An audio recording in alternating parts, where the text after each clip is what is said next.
Good morning. सर्वप्रथम आयुर्वेदाचे आद्य देवता भगवान धन्वंतरीला वंदन करूया.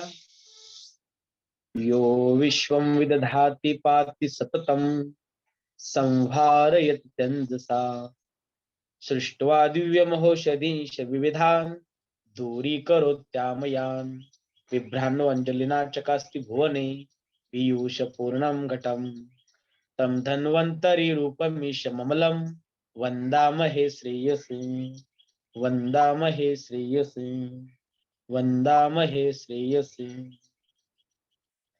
भगवान धन्वंतरीला वंदन करून आपण आजच्या या लेक्चरला सुरुवात केली आहे. आपण चरक संहिता सूत्रस्थान महाचतुष्पादी अध्याय 10वा आपला चालू आहे. त्यामध्ये आपण या अध्यायामध्ये आपण चतुष्पाद यांच्याविषयी आपण अभ्यास केलेला आहे. चतुष्पाद जे आहेत त्यांचा अभ्यास करत असताना मागच्या अध्यायामध्ये आपण चतुष्पादाची कोणकोणती लक्षणं आहेत, जे काही आपले चतुष्पाद आहेत, भिषक द्रव्य अनुपास्ता रोगी पाद चतुष्टयम, म्हणजे भिषक मीन्स वैद्य, द्रव्य, परिचारिका आणि रोगी यांचे जे गुण आहेत ते आपण 9व्या अध्यायामध्ये खुड्डाग चतुष्पाद अध्यायामध्ये पाहिलेले आहे. खुड्डाग यानी अल्पवचन, संक्षिप्त वचन. अब इस अध्याय में महाचतुष्पाद अध्याय में हम जो व्याधि है उनके दो प्रकार हमने देखे मुख्यतः, एक साध्य और एक असाध्य. साध्य के दो प्रकार है, एक सुख साध्य, सेकंड कृच साध्य. असाध्य के भी दो प्रकार है, एक याप्य और एक प्रत्याख्येय, उसे ही अनुपक्रम कहेंगे. तो साध्य की जो सुख साध्य कृच साध्य है उसका भेद हमने पिछले लेक्चर में देखा था, सुख साध्य और कष्ट साध्य. तो भेद इंपॉर्टेंट है, वो आपको मैंने लिख के दिया है. सुख साध्य और कष्ट साध्य. सुख साध्य मीन्स सुख साध्य में जब आप लिखने वाले होते, जब सोचने वाले होते तो प्रतिशय समझे. जब कोई प्रतिशय होता है तो हम तुरंत कुछ ना कुछ दवाई देते हैं और सॉल्व हो जाता है. लेकिन कष्ट साध्य अर्श के समझो, पाइल्स हो, फिस्टुला हो, तो उनको प्रयास करना पड़ता है. तो कैसा प्रयास करना पड़ता है देखो. सुख साध्य में हमने देखा था उनके जो हेतु है, पूर्व रूप है, रूप है, अल्प होते हैं. लेकिन कष्ट साध्य में हेतु, पूर्व रूप मध्यम बल होते हैं. सुख साध्य में देखा था न च तुल्य गुणो दुष्यो न दोष प्रकृति भवेत. दोष, दुष्य और प्रकृति तुल्य नसावे. थर्ड हमने देखा था नच काल गुणे तुल्यो. कष्ट साध्य में देखा था काल प्रकृति दुष्यानाम सामान्य अन्य तमस्य. काल, प्रकृती, दुष्य यापैकी एकाची दोषाशी समानता असणे. सुख साध्य में न देश द्रुप उपक्रम, देश रुग्ण शरीर भूमि, न देश द्रुप उपक्रम. यह देखा था हमने कष्ट साध्य में कुरुच देशजम मर्मस्थानी. फिफ्थ नवत्व सुख साध्य में, कष्ट साध्य अनवम. 6 रोगस्य उपद्रव न, कष्ट साध्य में देखा था हमने न अत्युपद्रवम. सुख साध्य एक दोषजे, कष्ट साध्य द्विदोषजम न अतिकालम. सुख साध्य में सर्व औषध क्षम देह. सुख साध्य में और चतुष्पाद उपपत्तिश्च. कष्ट साध्य में न अतिपूर्ण चतुष्पदम एक पथम. और 10th गति एक गति है सुख साध्य में, और कष्ट साध्य में द्विपथ न अतिकालम. गर्भिणी, बाल, वृद्ध, शस्त्र क्षाराग्नि कृत्या, ये सभी है कष्ट साध्य में. तो ये डिफरेंस हुआ सुख साध्य और कष्ट साध्य में. जो श्लोक दिया है, श्लोक नंबर 11, 12, 13, 14, 15, 16 महाचतुष्पादी अध्याय इंपॉर्टेंट है. उसके ऊपर क्वेश्चन आते हैं एग्जाम में. आज हम देखने वाले और दो चार्ट करने आपको, याप्य और प्रत्याख्येय. चार्ट बनिए याप्य और प्रत्याख्येय. याप्य के नीचे लिखना है और प्रत्येक के भी नीचे मैं जैसा जैसा बताऊंगा वैसे तरह से लिखो, नोट्स निकालो।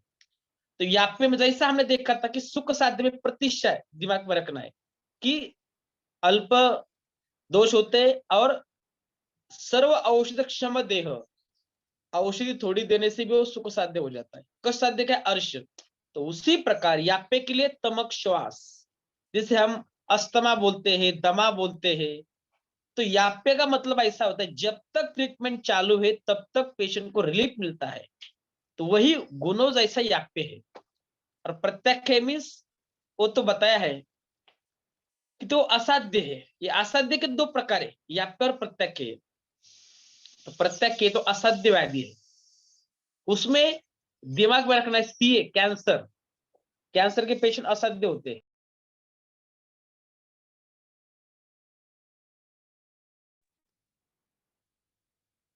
प्रत्यक्ष मीन्स सीए कैंसर सोचना है, बस उसी तरह आप सोचेंगे तो आपको समझ में आएगा। तो देख लीजिए याप्य का हम श्लोक देखेंगे, याप्य रोगों के लक्षण 17-18। शेषद्वाद आयुषो व्याप्यम असाध्यम पथ्य सेवया, लब्धा अल्प सुखम अल्पेन हेतुना आशु प्रवर्तकम, गंभीरम बहुधातुस्तम मर्म संधि समाश्रितम नित्यानुशायनम रोगम दीर्घ कालम अवस्थितम विद्या द्विदोषजम।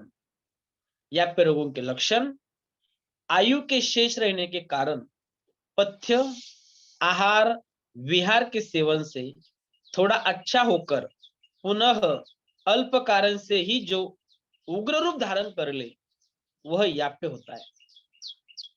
जो रोग गंभीर धातुगत हो और अनेक रस रक्त धातुओं में फैला हो, मर्म एवं संधि स्थानों में हुआ हो, जो रोग नित्य ही बार बार दौरे के रूप में आता हो, जो दीर्घ काल से चला आ रहा हो, तथा जो दो दोष से उत्पन्न हुआ हो, ऐसे सब असाध्य रोग याप्य कहे जाते हैं। यह असाध्य का ही भेद है, इसलिए इससे ठीक होने का तो कोई प्रश्न नहीं है। हाँ, इतना अवश्य है कि जैसे मकान या दीवार के किसी गिरते हुए भाग को खंबा लगाकर गिरने से बचा लिया जाता है, वैसे ही औषध के सहारे जीवन के कुछ दिन कट जाते हैं। चिकित्सा करने से रोग का प्रभाव कुछ कम होकर फिर बढ़ जाता है। ऐसे ही किसी तरह समय कटता है। याप्य रोगग्रस्त रोगी का जीवन पथ्य के भरोसे चलता रहता है। यह जिंदगी मौत के झूले पर झूलते हुए समय काटने का एक पहलू है। याप्य रोगों के लक्षण हमने देखे अभी, इसमें तमक श्वास अस्थमा जैसी जो व्याधि होते आप सबको पता है, डिस्क्रिप्शन करने की कोई जरूरत नहीं। अस्थमा जिस पेशेंट को होता है, कुछ भी बादल आया, बारिश आ रही है, कुछ कब्र की वृद्धि हो गई तो तुरंत उनको अटैक आ जाते हैं, उनको प्रॉब्लम आ जाते हैं, सांस की तकलीफ होती है, तो उनको सभी तरह ट्रीटमेंट चालू रहनी पड़ती है। तो देख लीजिए, पॉइंट लिखो याप्य में तमक श्वास में। नंबर 1 पॉइंट लिखो, शेषत्वाद आयुष्यो, उनका आयुष्य शेष रहने वाला है। याप्यम असाध्यम पथ्य सेवया, अंडरलाइन करो, जब तक पत्ते चालू है तब तक वो अच्छे रह सकते हैं। उनको अपत्य कर दिया तो तुरंत दोष बढ़ जाते हैं और तकलीफ होती है। तो पहला पॉइंट है दोषत्वात आयुष्यो याप्य असाध्यम पथ्य सेवया। जो कि तमक श्वास का पेशेंट होता है, कुछ ठंडा खाया तो तुरंत ही उनको प्रॉब्लम आ जाता है, इसलिए कोष्ण जलपान करना है, जो कुछ करना है कोष्ण अवस्था में करना है। सेकंड पॉइंट है याप्य में, लब्धा अल्प सुखम अल्पेन हेतुन आशु प्रवर्तकम। हाँ, लब्धा अल्प सुखम अल्पेन हेतुन आशु प्रवर्तकम, अल्पेन हेतुनाम आशु प्रवर्तकम, अंडरलाइन करो। एग्जाम में प्रश्न आया था, लब्धा अल्प सुखेन, लब्धा अल्प सुखम अल्पेन हेतुनाम आशु प्रवर्तनम। आयु के शेष रहने के कारण पथ्य आहार विहार के सेवन से थोड़ा अच्छा होकर पुनः अल्प कारण से ही जो उग्र रूप धारण कर ले वह याप्य होता है। जैसे मैंने बताया आपको, तमक श्वास का पेशेंट ने कुछ ठंडा खाया तो तुरंत ही उनके कारणों से दोष बढ़ जाते हैं। तो यह क्या बताया, लब्धा अल्प सुखे न, जब तक ट्रीटमेंट चालू तो अल्प सुख मिलता है, लेकिन अल्पेन हेतु नाम आशु प्रवर्तनम, थोड़ा ही हेतु हो गया तो जल्दी तुरंत वो व्याधि प्रकट करता है, वही है याप्यवादी। पुढे देखो, आगे देखो, गंभीरम बहुधातुस्तम मर्म संधि समाश्रितम, अंडरलाइन करो, एग्जाम में प्रश्न आ गया, गंभीर बहुधातुस्तम मर्म संधि समाश्रितम किस व्याधि का लक्षण है, सुख साध्य, कष्ट साध्य, याप्य, क्या अनुपक्रम। तो समझ में आना चाहिए कि लक्षण और कोई नहीं, याप्य व्याधि का लक्षण है। गंभीरम बहुधातुस्तम मर्म संधि समाश्रितम, जो रोग गंभीर धातुगत हो और अनेक रस रक्त धातुओं में फैला हो, मर्म एवं संधि स्थानों में हुआ हो, वो है याप्य। नित्यानुशायनम रोगम दीर्घ कालम अवस्थितम, नित्य अनुशायनम, इसका अर्थ है नित्य वेग येनारा, जो रोग नित्य ही बार बार दौरे के रूप में आता हो। कोई भी आप देखो ना, याप्य के लिए मैंने तमक श्वास सोचने के लिए कहा है, अस्थमा का पेशेंट देखो बार बार उनको अटैक आ जाते हैं, वेग आ जाते हैं, तो वही है याप्य। नित्यानुशायनम रोगम दीर्घ कालम अवस्थितम, दीर्घकाल अवस्थितम बताया है, जो दीर्घ काल से चला आ रहा है हो, दीर्घ कालम अवस्थितम।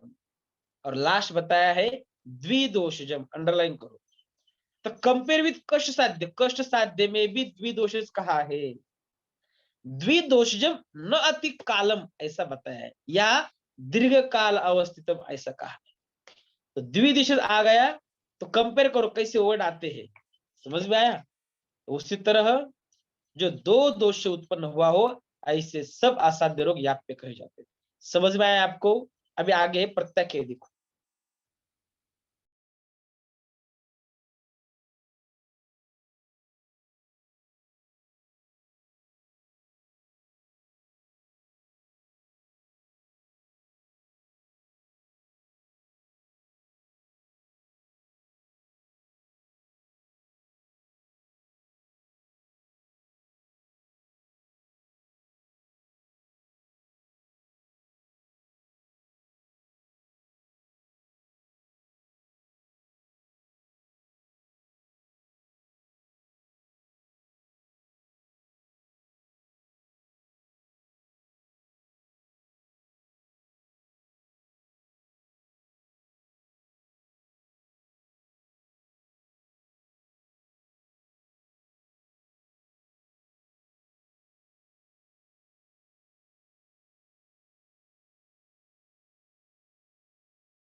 प्रत्याख्यान देखिए, श्लोक नंबर 19-20।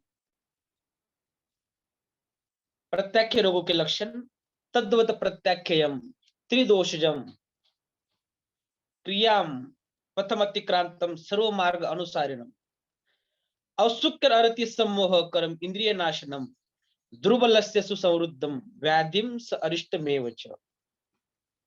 अब यह मैंने आपको बताया है, प्रत्याख्य यानी असाध्य है। जैसे सीए कैंसर हो, एचआईवी हो, जो भी व्याधि है वो असाध्य बताए है। लेकिन याप्य में और सीए में, जो तमक श्वास में और सीए में क्या फर्क है, सीए ऐसी स्टेज है कि एक दिन उनको खत्म होना ही पड़ता है, कितने भी उपचार करो, असाध्य व्याधि है, उसका लाइफ डिस्ट्रॉय होने ही वाला है। याप्य का उसी तरह नहीं है, जब तक ट्रीटमेंट अच्छी तरह से चालू है, पत्ते सेवन चालू है, तब तक वो जिंदा रह सकता है। सीए में उसी तरह नहीं।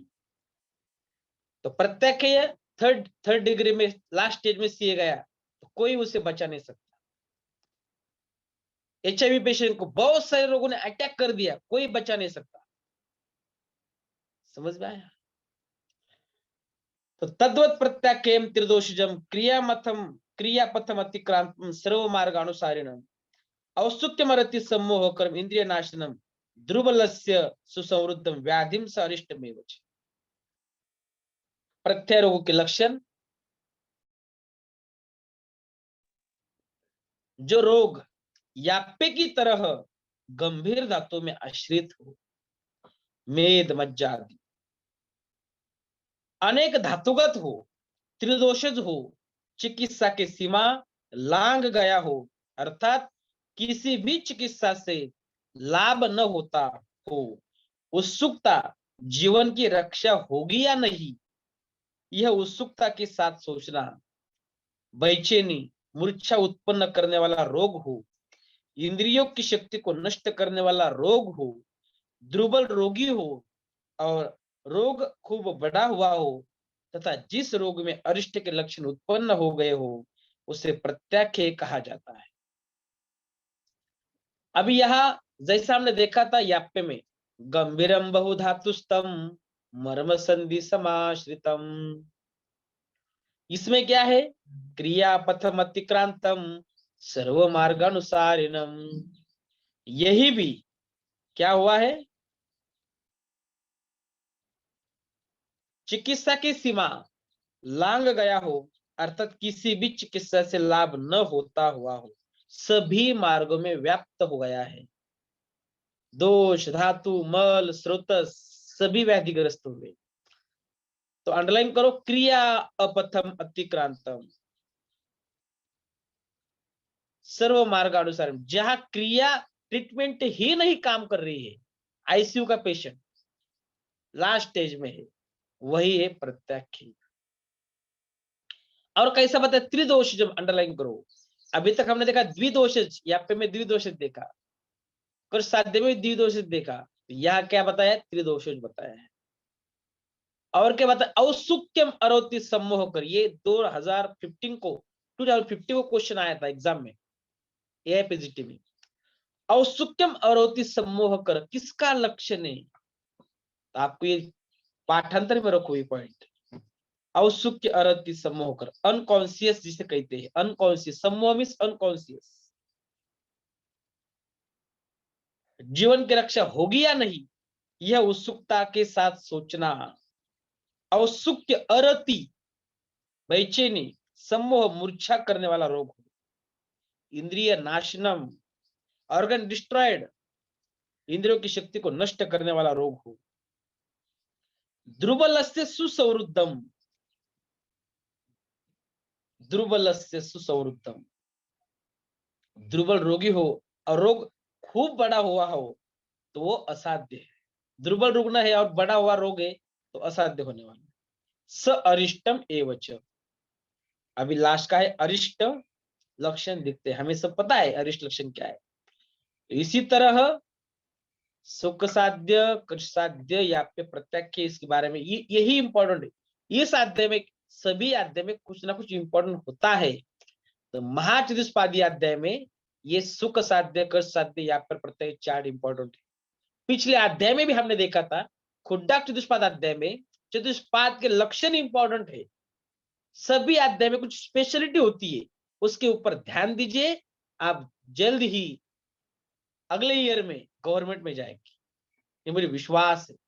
सिर्फ जो चल रहा है अच्छे से रेगुलर लेक्चर अटेंड करो, हमेशा अष्टांग हृदय सूत्र स्थान के जो 30 अध्याय हुए उनकी रिवीजन करते रहो, ऑनलाइन टेस्ट हम जल्द ही ले लेंगे, ठीक है।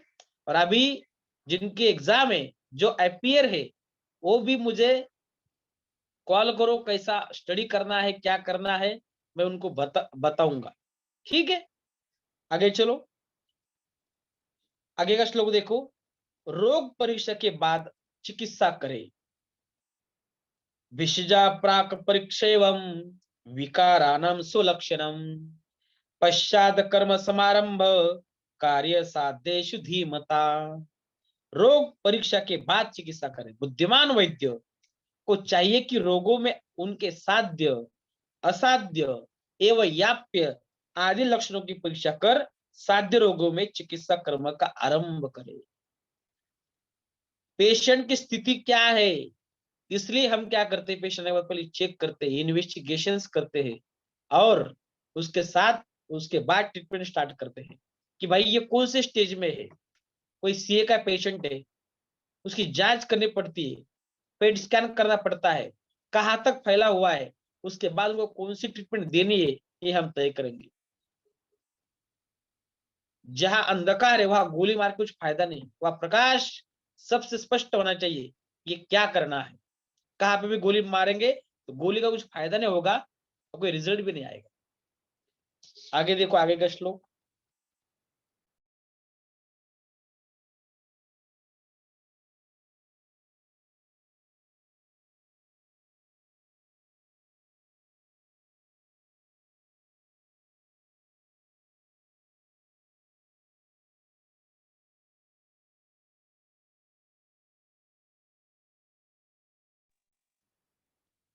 साध्य असाध्य विभागज्ञो यह सम्यक प्रतिपत्ति मान न स मैत्रेय तुल्यानाम मिथ्या मिथ्या बुद्धि प्रकल्पये।